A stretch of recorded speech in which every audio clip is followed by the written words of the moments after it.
சீமான் என்று கட்சி ஆரம்பித்தாரோ அன்றிலிருந்து ஆர்எஸ்எஸ்க்காக வேலை செய்யக்கூடிய ஒரு கூலி அடியால் தான்.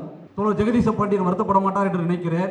அவருக்கு லேட்டா புரிஞ்சது, எங்களுக்கு முதலே புரிஞ்சிருக்கு, அவ்வளவுதான். என்றைக்கு தோழர் வெளியில வந்து சீமான் தினமலர் பாப்பான் அவனையும் குருமூர்த்தியையும் பார்க்கிறாருன்னு வெளிப்படையா சொன்னாரோ அன்றையிலிருந்து அவன் வெளிப்படையாக இயங்க ஆரம்பித்தான்.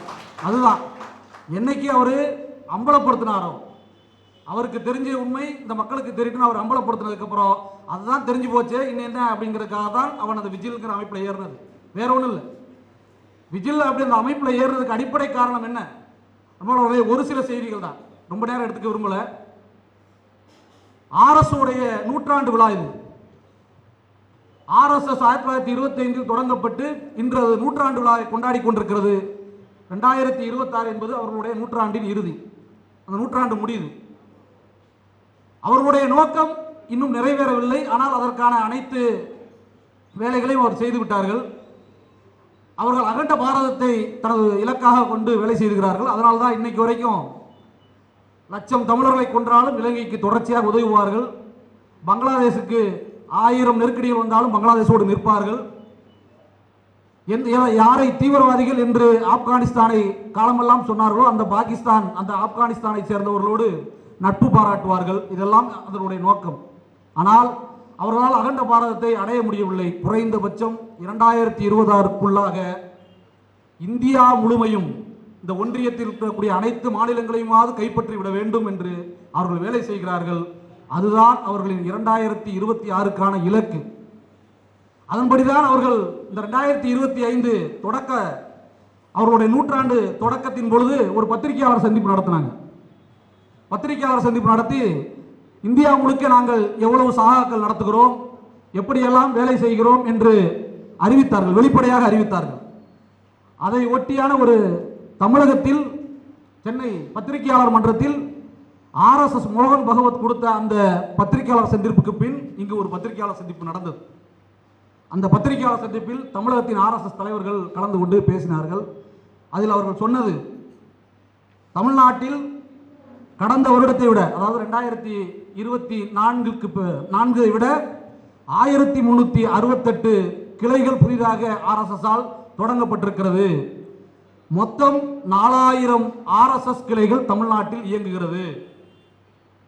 அவங்க ஒரு கிளை மண்டல் அப்படின்னு அவங்க நிறைய வச்சிருக்கிறாங்க, அதுக்குள்ள போக விரும்பல. ஆனால் அவங்களுடைய வளர்ச்சி, இந்த வளர்ச்சிக்கு பிறகு தமிழ்நாட்டில் நாங்கள் ஒரு பெரிய சக்தியாக உருவாவதற்காக 6 அம்ச வேலை திட்டங்களை வைத்திருக்கிறோம் அப்படின்னு அவங்க அறிவிக்கிறாங்க.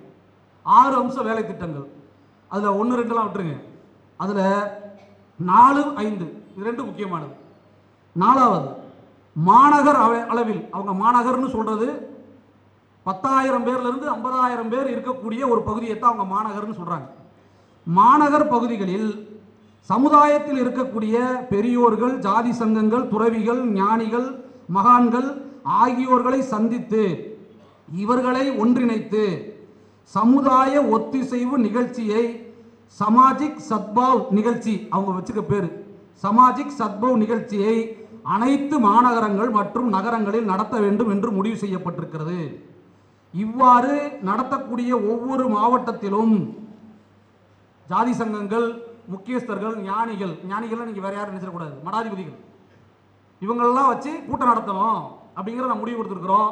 இந்த மாநாட்டிற்கு நேரடியாக ஆர்எஸ்எஸ் தலைவர்களோ மறைமுகமாக ஆர்எஸ்எஸ்க்கு ஆதரவளிக்கக்கூடிய தலைவர்களோ சமூகத்தில் இருக்கக்கூடிய கருத்துருவாக்கவாதிகளோ இவர்களை அழைத்து இந்த கூட்டத்தை நடத்தி ஆர்எஸ்எஸ்ஸின் செயல்பாடுகளை முன்னிலைப்படுத்த வேண்டும் அப்படிங்கிறது அவங்களுடைய வேலை திட்டம். இந்த 6 அம்ச வேலை திட்டத்தில் அவங்க சொல்றதுல இந்த 3, 4 நீங்க நல்லா கவனிச்சு பாருங்க. சம்பந்தமே இல்லாம மாடோட பேசிட்டு இருக்கிறார், மலையோட பேசிட்டு இருக்கிறார், கடலோட பேசிட்டு இருக்கிறார். நமக்கு என்ன தெரியும்? எவ்வளவு பாசம், எவ்வளவு பாசம்,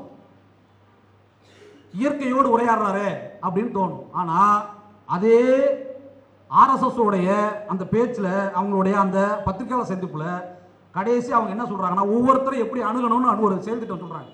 அதுல சுற்றுப்புற சூழல் பாதுகாப்பை பொறுத்தவரை நம்மால் முடிந்தவரை பிளாஸ்டிக் நெகிழிகளை பயன்பாடற்ற சூழலை உருவாக்க வேண்டும். மேலும் மரங்கள், மலைகள், காடுகள், விலங்குகள், பறவைகள், கடல், உணவு, தண்ணீர் இவை குறித்து பொதுமக்களிடம் அவர்கள் விரும்பாவிட்டாலும் பரவாயில்லை, நாம் பேச வேண்டும். இல்லையேல் நமக்கு ஆதரவானவர்களை கொண்டு அந்த வேலையை செய்ய வேண்டும். இதன் மூலம் ஆர்எஸ்எஸ்க்கு நாம் ஆட்களை திரட்ட முடியும் அப்படின்னு அவங்க பேசுறாங்க. இப்ப புரியுதா?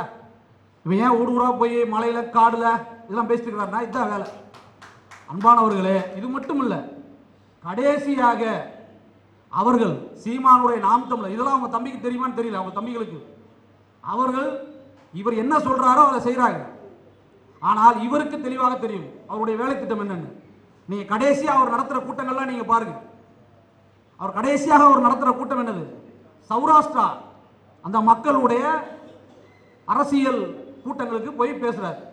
அது யார் ஏற்பாடு பண்ணது? நாம் சௌராஷ்டிரா அந்த மக்களுடைய அரசியல் கூட்டங்களுக்கு போவதையோ அதெல்லாம் விமர்சிக்கல. நாம் சீமான் கிடையாது. அந்த மக்களுக்கும் அரசியல் உரிமை வேணும்னா வேணும் தான், மாற்று கருத்து இல்லை. ஆனால் இத்தனை நாள் தமிழர்கள் குடி அடையாளத்தை வைத்துக்கொண்டு மற்றவர்கள்லாம் வந்தேரிகள், நீ வெளில போடா, அங்கே போடா, இங்கே போடான்னு பேசிக்கிட்டு இருந்த சீமான் இன்னைக்கு அதே சமூகத்திலிருந்து ஒருத்தரை வேட்பாளரை போட்டது மட்டும் இல்லை, அவர்களிலிருந்து அந்த கூட்டங்களுக்கு நேரடியாக போய் கலந்துக்கிறார். அந்த கூட்டத்தை ஏற்பாடு செய்தது அவங்க சொல்றது எங்க சமூகம்னு, ஆனால் அது இல்லை. அந்த கூட்டத்தை ஏற்பாடு செய்தது பிஜேபி, ஆர்எஸ்எஸ். தமிழிசையும் நயினார் நாகேந்திரன் அந்த கூட்டத்தின் சிறப்பு அழைப்பாளர்கள், சீமான் அல்ல. இவர்கள் தான் சிறப்பு அழைப்பாளர்கள். இவங்க ரெண்டு பேரும் கலந்துட்டு போனதுக்கு அப்புறம் இவர் போய் பேசியிருக்கிறார். அந்த சங்கத்துக்குள்ளார எல்லா கட்சிகளையும் சேர்ந்தவர் இருப்பாங்க. திமுக இருக்கலாம், அதிமுக இருக்கலாம், எல்லாரும் இருக்கலாம். இந்த கலர் வந்துடக்கூடாதுங்கிறதுக்காகத்தான் அதிமுக இருந்து 2 பேரும் 3 பேரை கூப்பிட்டுருக்கிறாங்க. மற்றபடி அங்களுடைய பேசியதன் அடிப்படை சீமான். ஆர்எஸ்எஸ் கொள்கை தென் தமிழகத்தை எப்படியாவது கைப்பற்றிவிட வேண்டும் என்பதற்காக தேவேந்திர குல வேளாளரை நீ தேவேந்திரன் நான் நரேந்திரன் சொல்லி உசுப்பேத்தி பட்டியல் வெளியேற்றம் என்கிற அவர்களுக்கு ஒவ்வாத ஒரு கோரிக்கையை அந்த மக்களுக்கு புரியாத வண்ணம் பேசி அவர்களை வெளியேற்றி அதன் மூலம் மிகப்பெரிய செல்வாக்கை அந்த சமூகத்திடம் பெற்றுட வேண்டும் என்பதற்காக. நீங்க ஒன்று தெரிஞ்சுங்க, தேவேந்திரகுல வேளாளர் மக்களை பட்டியல் வெளியேற்றம் என்று கிருஷ்ணசாமி பேசியது ஆர்எஸ்எஸ் தூண்டுதலால் தான். என்றைக்கு அதே கிருஷ்ணசாமி தனக்கு அரசியல் முக்கியத்துவம் இல்லை என்று அந்த கூட்டணியிலிருந்து வெளியில் வந்தாரோ, கிருஷ்ணசாமியை தாண்டி இன்னைக்கு தேவேந்திரகுல வேளாளர் மக்களுக்குள் ஆர்எஸ்எஸ் போய் சேர்ந்துச்சு. இன்னைக்கு அந்த மக்கள் கிருஷ்ணசாமி சொன்னாலே கேட்கறது இல்லை, கிருஷ்ணசாமி சொன்னதே கேட்கறது கிடையாது. இதுதான் நிலைமை. தனக்கு என்னைக்கு தனக்கு தேவைப்பட்டாரோ அன்னைக்கு இங்கிருந்து நாக்பூர் வரைக்கும் அப்பாவும் பிள்ளையும் அழைச்சிட்டு போய் பேச வச்சாங்க. தேவை இல்லைன்னு முடிவான பிறகு அவரை தூக்கி வச்சுட்டு இன்னைக்கு தேவேந்திர குல வேளாளருக்குள்ளார ஒவ்வொரு, நீங்க உதாரணத்துக்கு வேணும்னா அருப்புக்கோட்டைக்கு போங்க. அருப்புக்கோட்டைக்கு போனீங்கன்னா இமானுவேல் சேகரன் உடைய ஆர்ச்சி ஒன்று இருக்கும். அதுக்குள்ளார போய் பாருங்க, ஞாயிற்றுக்கிழமை சாகாக்கள் நடக்கும். சாகாக்கள் நடக்கும். இன்னும் எந்தெந்த ஊரில் என்ன நடக்குன்னு துல்லியமாக சொல்ல முடியும், நேரம் இல்லை.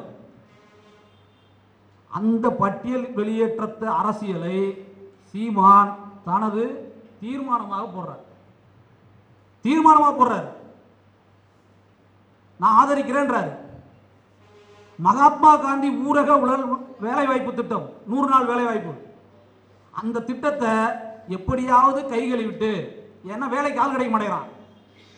அதானிக்கும் அம்பானிக்கும் ஃபேக்டரியில் வேலை செய்யறதுக்கு ஆள் கிடைக்க மாட்டேங்கிறான். இவன் 100 நாள் வேலை திட்டத்துக்கு போயிடுறானே அப்படிங்கிறதுக்காக அதை தூக்குவதற்கு 125 நாட்களுக்கு ஒரு திட்டத்தை கொண்டு வர போறேங்கிற பேரில் இந்த திட்டத்தை காலி செய்யக்கூடிய வேலையை அவன் செஞ்சான்னா, நம்மால் போய் மகாத்மா 100 நாள் வேலை திட்டத்தையே வேண்டான்றோம் நாங்கள் அப்படின்னு சட்டையை முடிக்கிட்டு பேசிட்டு இருப்பார். நீங்கள் எதையெல்லாம் ஆர்எஸ்எஸும் பிஜேபியும் திட்டங்களாக வழிமொழிகிறதோ இவர் வேற பேரில் அவர் சொல்லுவார். இன்னும் சொல்ல போனால் தமிழ் படுத்தி சொல்லுவார். தொடர்ச்சியாக இதே வேலை செய்கிறாரு. இது யாருடைய வேலை திட்டம்னா, இது ஆர்எஸ்எஸ் கொடுத்த அந்த 5 அம்ச வேலை திட்டத்தில் 6 அம்ச வேலை திட்டத்தில் உள்ளது. அதைத்தான் இன்னைக்கு சீமான் செஞ்சுட்டே இருக்கிறார். இதை தாண்டி நீங்கள் ஏதாவது கேட்டீங்கன்னா அவர் பதில் இருக்காது. காமெடியாக சிரிச்சுட்டு இல்லை கோவப்பட்டு நீங்கள் ஏதாவது ஒன்று கேளுங்களேன், ரொம்ப ஏதாவது ரொம்ப ட்ரிக்காக ஏதாவது கேள்வி கேட்டீங்கன்னு வச்சுக்க, உடனே போயிட்டு நம்ம ஏதோ பெரிய அண்ணன் கோவப்பட்டார் போலக்கிட்டு கிளம்பி வந்துடுவாங்க. நம்ம பத்திரிகையாளர்கள் என்ன பண்றோம், நீ கோவப்படு, கத்து, சிரி, எந்த மாதிரி பண்ணு, நான் கேட்ட கேள்விக்கு பதில் எங்கன்னு திரும்ப கேட்டாங்கன்னா தம்பி தெரியாம சொல்லிட்டேன்ப்பான்னு விட்டு போயிடுவான். அப்படிப்பட்ட ஆள் அது. ஆனா நம்மளால என்ன பண்றாங்கன்னா இவன்கிட்ட போயிட்டு எதுக்கு எச்சி துப்புற மாதிரி காய்ச்சி கட்சின்னு கத்திக்கிட்டே இருக்காங்க, இவன் முன்னாடி ஏன் நிற்கின்ற நம்மளால வெளில வந்துடுறாங்க. அதுதான் பிரச்சனை. நீங்க அவர் பேசக்கூடிய அரசியலில் ஏதாவது ஒரு இடத்தில் நேர்மைன்னு ஒன்று இருந்தா அதை தம்பிகள் காட்டணும். பெரியார சொல்றாங்க, நேத்து ஒன்று பேசுவார் இன்னைக்கு ஒன்று பேசுவார்னு. உங்க அண்ணன் ஒரே கொள்கையில் இருந்தாலா? பெரியார் நேத்து ஒன்று பேசியிருந்தார் இன்னைக்கு ஒன்று பேசியிருந்தார்னா அவரது செயல்பாட்டை மாற்றி இருப்பாரே தவிர ஒரு நாளும் அவர் கொள்கையை விட்டதில்லை. காமராஜரை ஆதரித்தாரா? ஆமா. திமுக திட்டாரா? ஆமா. காமராஜரே திட்டுவாரு, திரும்ப திமுக ஆதரிச்சிருப்பாரு. ஆமா, எல்லாம் சரிதான். ஏன்? அது வழிமுறை. அவர் ஏற்றுக்கொண்ட கொள்கைக்கு எது சரியோ அந்த கொள்கையில் கடைசி வரை உறுதியா இருந்தாரு. செயல்பாட்டை மாத்தினார். செயல்பாடு மாத்தலாம், அடைவதற்கான வழி ஒண்ணுதான் எப்படி முடிவெடுக்க முடியும்? அது அந்த கால சூழல் பொறுத்து, ஆட்களை பொறுத்து, பொருளாதாரத்தை பொறுத்து மாறக்கூடியது. பெரியார் அப்படித்தான் எடுத்தார். கொள்கை கடைசி வரை உறுதியா இருந்தார். சொன்னாரு, தமிழ்நாடு தமிழருக்கே என்று 1938 முழங்கிய பெரியார் சாகும் வரை தமிழ்நாடு தமிழருக்கே என்று முழங்கிக் கொண்டிருந்தார். இதற்காக போராட்டம் நடத்தினார். உன்னை மாதிரி வீரவசனம் பேசல, வீரவசனம் கூட இல்லை, பேசுறதே இல்லை. இதுல மணியரசன் ஐயா அதுக்கு மேல அவரு நாங்கள் நடத்தாததா ஒரே ஒரு தடவை தமிழ்நாடு தனிநாடுங்கிறதுக்காக ஒரு மாநாட்டை நடத்தினார். அதுவும் எங்க, எவனும் அனுமதி தரல. ஐயா வீரமணி ஐயா அனுமதி கொடுங்கன்னு பெரியார் திடல்ல தான் நடத்தினார். தமிழ்நாடு தனிநாடுன்னு வேணுங்கிறதுக்கு நீங்க எங்க கூட நடத்துனீங்க? பெரியார் திடல்ல தான் நடத்துனீங்க. அந்த பெரியார் திடல் நடத்துனதுக்கு இப்ப சமீபத்தில் அதோடைய 100ஆண்டு விழாவாம். தமிழ்நாடு தனிநாடுன்னு கேட்டதற்கு 100ஆண்டு விழா ஒரு அறிக்கை பெருசா போட்டிருக்கிறாங்க. இந்த மாதிரி தமிழ்நாடு தனிநாடுக்கு நாங்கள் ஒரு மாநாடு போட்டோம், அந்த மாநாட்டை திராவிட கலைஞர் திராவிட சதியால் அதை பண்ணிட்டாரு இதை பண்ணிட்டாரு போட்டிருக்கிறாரு. ஆனா மணியரசன் சொல்ல மறந்தது, சொல்ல தவறியது, வேண்டுமென்றே விட்டது என்னது? தமிழ்நாடு தனிநாடுன்னு கூட்டம் போடுறாங்க அப்படின்னு சொல்லி பிரச்சனையை கிளப்பினது தமிழ்நாட்டில் யாரு? சோ ராமசாமிக்கு தமிழ்நாடு தனிநாடுன்னு நாங்க கூட்டம் நடத்த போறோம்னு லெட்டர் போட்டது யாரு? இதே மணியரசன். இவரே லெட்டர் போட்டு இது பற்றி உங்களுடைய கருத்து என்னன்னு கேட்க, அவர் துக்ளக்ல தமிழ்நாடு தனிநாடு பிரிய போகிறதாமே, ஐயோ கலைஞர் என்ன செய்து கொண்டிருக்கிறார் ஒரு லெட்டர் அவரு கத்த. இது எதுக்கு இந்த பாப்பானுக்கு வேலைன்னு பிடிச்சி கைது பண்ணிட்டு திரும்ப விட்டார். இவ்வளவு பேசக்கூடிய மணியரசன் அவர்கள் என்ன திராவிடத்தில் இப்படி பண்ணிட்டாங்க அப்படி பண்ணிட்டாங்க சொல்றவரு, இதே பார்ப்பனர்கள் ஒன்று கூடி தானே உங்களை எதிர்த்தாங்க. அதை சொல்லணுமா சொல்லக்கூடாதா? ஆனா ஒரு நாளும் இவர்கள் 2 பேர் வாயில் இருந்தும் பார்ப்பனர்கள் என்ற வார்த்தையே வராது. பார்ப்பனர்கள் என்ற வார்த்தையே வரமாட்டேங்குது. இன்னைக்கு என்ன எடுத்திருக்கிறாங்க? தேர்தல் வரப்போகுது, தமிழ்நாடு அப்படின்னு ஒட்ட போறோம் அப்படின்னு ஒட்டுறாங்க. நமக்கு அதில் மாற்று கருத்து இல்லை. தமிழ்நாட்டுக்குள்ள இருக்கிறோம், தமிழ்நாட்டுக்குள்ள ஓடுற பேருந்து தமிழ்நாடு அரசு பேருந்து இருக்கிறதுல யாருக்கு எந்த மாற்று கருத்தும் கிடையாது. யாராவது மாற்று கருத்து இல்லை தமிழ்நாடு அரசு இல்லை தமிழ்நாடு ஒட்டக்கூடாது எப்போ சொல்லிச்சா? அவங்களும் சொல்லலை. போன ஆட்சியில் வச்சுட்டாங்க, எடுத்துட்டாங்க, நாங்கள் நேரம் பார்த்து ஒட்டிக்கிறோன்றாங்க. ஆனால் அது ஒரு பிரச்சனையாக ஆக்கி ஊரெல்லாம் போய் 4 பேராக போய் போஸ்ட் ஒட்டிட்டு இருக்கிறாங்க தமிழ்நாடு. மகிழ்ச்சி. ஆனால் நீ என்ன செஞ்சிருக்கணும்? நீ அங்கே போய் போஸ்ட் ஒட்டுறதா வேலை. வந்தே பாரத்னு ஒரு பஸ் விடுறான், ட்ரெயின் விடுறான், வாய்க்குள்ளேயே நுழையாம தமிழ்நாட்டில் இருக்கக்கூடிய புகைவண்டிக்கு என்னென்னமோ பேர் வைக்கிறான். நீ அதையெல்லாம் அடிச்சிருக்கணும். தமிழ்நாடு அரசு பேருந்து தான் இல்லை, ஆனால் அரசு பேருந்து ஓடுது, தமிழ்நாடை யாரும் மறுக்கலை. ஆனால் உன் மொழியை உன் அடையாளத்தை டெல்லிக்கார உட்கார்ந்து மறுக்கிறான். நீ வாயை மூடி கம்முன்னு இருக்கிற. நீ மறிக்க வேண்டியது எங்க? புகைவண்டி நிலையத்தை போய் மறி. வந்தே பாரத்துங்கிற பேர் அழி. அதெல்லாம் செஞ்சிருக்கணும். உன் தோழர்களுக்கு உன் தம்பிகளுக்கு நீ அதெல்லாம் சொல்லியிருக்கணும். செஞ்சியா? இன்னைக்கு காலையில் தினத்தந்தியில செய்தி, ஸ்ரீரங்கத்தில் 2000 பேரோடு மோடி பொங்கல் கொண்டாட போகிறேன்னு போட்டிருக்கான். மோடி பொங்கல் கொண்டாடுறான். உன் தோழர் சொன்னார் பேசும்போது, பெரியார் இயற்கை வழிபாட்டில் ஏற்றுக்கொண்ட ஒரு பண்டிகை உண்டுன்னா தமிழர் திருநாள் பொங்கல் பண்டிகைன்னாரு. அதற்காக விழா நடத்தினார். அதையே தன் மக்களுக்கும் தன் தொண்டர்களுக்கும் பயிற்றுவித்தார், இதை செய்யுங்கன்னு. இன்றைக்கு வரைக்கும் அவங்க செஞ்சுட்டு இருக்கிறாங்க. ஆனா உன்னுடைய பொங்கலை, உன் அடையாளத்தை அவன் அழிக்கிறதுக்கு ஸ்ரீரங்கத்தில் வந்து கூட்டம் போட போறா. என்ன பண்ண போற? ஒரு அறிக்கை வராது. நீங்க என்ன எழுதி வச்சுக்கீங்க? ஒரு அறிக்கை வராது, ஒரு போராட்டம் பண்ண மாட்டான். ஸ்ரீரங்கத்தில் அவங்களுக்கு ஆள் இல்லையா? தம்பிகள் இல்லையா? இருக்கிறாங்க. ஒருத்தன் போட மாட்டான், ஒருத்தன் கூட என்னன்னு கேட்க மாட்டான். சமீபத்தில் கீழடி ஆய்வு அறிக்கை மீது இதுல வந்து எங்களுக்கு உடன்பாடு இல்லைன்னு சொல்லி ஒன்றிய அரசு திரும்ப அனுப்புது, பார்ப்பன திமிரோடு அனுப்புது. நீ என்ன பண்ணிருக்கணும்?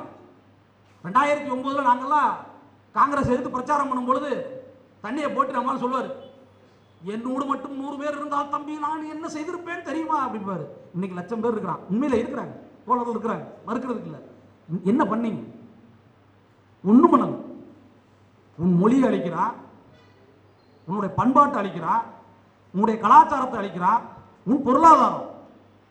முந்தானாத்து அவங்களுடைய அமைச்சரவை கூட்டம், ஒன்றிய அரசுடைய அமைச்சரவை கூட்டம், அமைச்சரவை கூட்டத்தில் டெக்ஸ்டைல் துறைக்காக 18,000 கோடி மானியம் கொடுக்கிறோன்னு அறிவிக்கிறான். டெக்ஸ்டைல் தொழிற்சாலைக்கு 18,000 கோடி PLI ஸ்கீம் மானியம் கொடுக்கிறோன்னு அறிவிக்கிறான். 18,000 கோடியை 32 நிறுவனங்களுக்கு பிரித்து கொடுக்குறான்னு சொல்றான். ஒரு தமிழ்நாட்டு நிறுவனம் கிடையாது, ஒரு தமிழ்நாட்டு நிறுவனம் கிடையாது. கோயம்புத்தூர் தமிழ்நாட்டின் டெக்ஸ்டைல் ஹப்பு, திருப்பூர், எவ்வளவு பேர் இருக்கிறோம்? தமிழ்நாட்டை புறக்கணிக்கிறீங்க. செமிகண்டக்டர் துறையில் 64 நிறுவனங்களுக்கு மானியம் கொடுக்குறீங்க, ஒன்றிய அரசு மானியம் கொடுக்குது. ஒரு தமிழ்நாட்டு நிறுவனம் கிடையாது. தமிழ்நாடு உருவானது, தமிழ்நாடு பொருளாதாரத்தில் தன்னிறைவாக இருப்பது என்பது தமிழ்நாட்டு மக்களின் உழைப்பால் வந்தது, ஒன்றிய அரசால் இல்ல. இதை தெரிஞ்சுதான் பெரியார் அன்னைக்கே வடவன் எதிர்ப்பு போராட்டத்தை நடத்தினார். சொன்னாரே 150 நாள் போராட்டம் நடத்தினார். அவருக்கு தெரியும் இந்தியா என்பது ஒரு பார்ப்பன பனியா நாடு அப்படின்னு. இவன் பார்ப்பானுக்கும் பனியாவுக்காகத்தான் வேலை செய்வான்னு அன்னைக்கு முடிவெடுத்தாரு. அதன் தொடர்ச்சியாகத்தான் இன்னைக்கு நம்மளும் அது போராடுறோம். அப்போ நீ என்ன பண்ற? உன்னோட பொருளாதாரத்தை அழிச்சவனோடு சேர்ந்துக்கிற, உன்னுடைய மொழியை, உன்னுடைய இனத்தை, உன்னுடைய வரலாறை மாற்றி திருத்தி எழுதக்கூடியவங்க கூட கைகோர்த்துக்கிற. இந்த கடப்பாறையை கொண்டு திராவிட கடப்பாறையை உடைப்பேங்கிற போது நாங்கள் எப்படி சும்மா இருக்க முடியும்? எப்படி சும்மா இருக்க முடியும்? உன்னுடைய இலக்கு என்ன? பிஜேபி கூட கால் நக்கி விட்டோம்னா எப்படி இந்த தேர்தலை நம்ம ஜெயிக்க வச்சிருவான்? 8% ஓட்டுங்கிறது 10% ஓட்டு வந்துடும். இதை வச்சு இன்னும் கொஞ்சம் பேரம் பேசலாம் நீ நினைக்கிற. உன்னுடைய நினைப்பு ஒரு நாளும் நடைபெறாது. நினைச்சிட்டு ஈரோட்டில் இடைத்தேர்தலில் நின்னதே 2 பேர் தான். திமுக நிக்குது, எதிர்கட்சி யாருமே நிக்கல. ஓடுனதே 2 பேர், அதுல கூட வரல அவர். ஆனா நீ நினைக்கிற இந்த தேர்தலில் 2026 தேர்தலில் இந்த தேர்தல் ஆணையத்தின் மூலம் பிஜேபி நமக்கு ஏதாவது சப்போர்ட் பண்ணும், நம்ம வந்து 8% ஓட்டுக்கு மேல வாங்கிடுவோம், விஜய் வந்தாலும் நமக்கு எந்த பாதிப்பு இல்லைன்னு காட்டிடலாம் நீ நினைக்கிற. ஒரு நாளும் கருப்பு சட்டை இருக்கிற வரைக்கும் அது நடக்காது. கண்டிப்பா தெரிஞ்சுங்க. உன்னை ஓட ஓட விரட்டுறமா இல்லையான்னு பாரு. உனக்கு ஏற்கனவே டெபாசிட் கிடைக்காது, இப்போ என்ன கிடைக்காதுன்னே தெரியாது. சின்ன சின்ன பசங்களை விட்டு ஒரு விவாதம் அவங்க பேசுறாங்க, யாரும் தெரியல, மைனர் தான் நினைக்கிறேன். அவர் ஏதோ சொன்னதுக்கு ஜனநாயக ரீதியாக பேசுங்க. நீங்க ரொம்ப ஜனநாயகம், உங்க அமைப்புல இருந்து ஒருத்தர் வெளியில வந்துட்டாரு, அவர் இந்த கூட்டத்தில் கலந்துக்கிறாருன்னு அவர் பேரை போட்டு கண்ணா அப்படின்னு எழுதுறாங்க. நீ ஜனநாயகத்தை பத்தி பாடம் எடுத்துற. உனக்கு மைனர் தான் சரி, உனக்கு மனோஜ் தான் சரி, அவங்க செய்யறதான் சரி. என்ன பண்ணுவீங்கப்பா? அவங்க ஏதாவது நீ சொல்லாத சொல்லிட்டாங்களா? நீ சொல்லாத, நீ செய்யாத ஏதாவது ஒன்று சொல்லிட்டாங்களா? நீ என்ன பண்ணையோ அதை தான் சொன்னாங்க. நீ சொல்ற மாதிரி சொன்னாங்க, அவ்வளவுதான், வேற ஒண்ணு இல்லை. உன் தம்பிகள் என்ன சொல்றாங்களோ அதை சொன்னாங்க, அவ்வளவுதான். உன் மொழியில உனக்கு புரியுது, உனக்கு புரியணும் இல்ல. நம்ம வாட்டு பேசிட முடியாதுல்ல, அவனுக்கு எப்படி புரியுமோ அப்படி பேசினா தானே புரியும். அப்ப அப்படி பேசிட்டாங்க. இப்போ ஐயோ துயோ கத்திட்டு இருக்கிற. எப்போ நாங்க மட்டுமே நீ பெரியார திட்டுவ, நாங்க மட்டுமே ஐயோ திட்டாங்களே திட்டாங்க கத்திட்டு இருப்போம். இப்போ நீ கத்து, எங்களுக்கு சந்தோஷமா, நாங்கள் சிரிக்கிறோம். உனக்கு என்ன பிரச்சனைப்பா?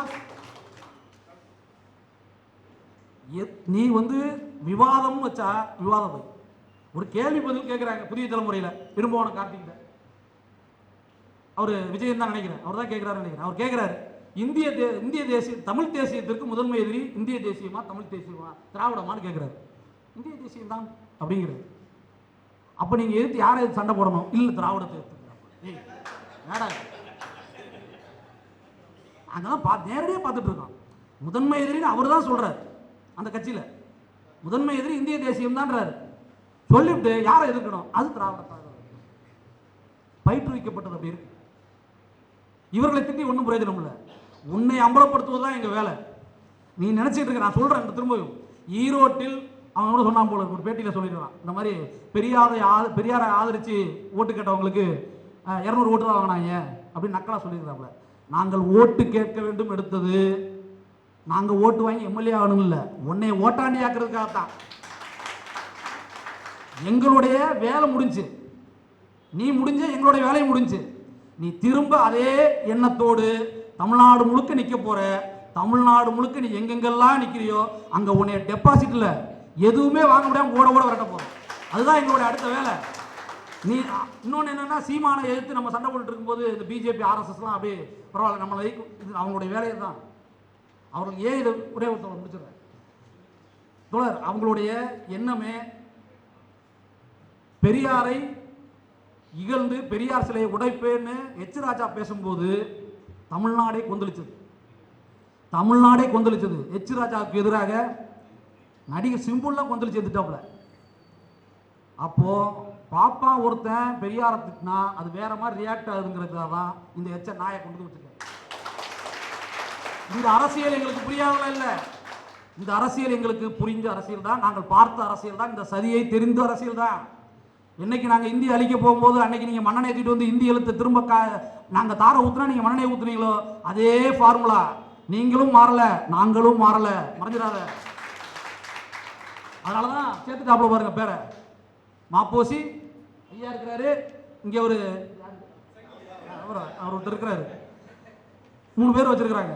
அதனால நீ எந்த ஃபார்முலாவில் வந்தாலும் சரி, எங்களுடைய இலக்கு இந்த தமிழ்நாடு தமிழ்நாடு தமிழ்நாடு தான். இதை எதிர்த்து நீங்க யார் வந்தாலும் சரி, எப்படி வந்தாலும் சரி, அவர்களையும் ஓட ஓட விரட்டுவோம். தமிழ்நாடு தமிழருக்கே. தலைவர் தந்தை பெரியார் வாழ்க வாழ்க வாழ்க.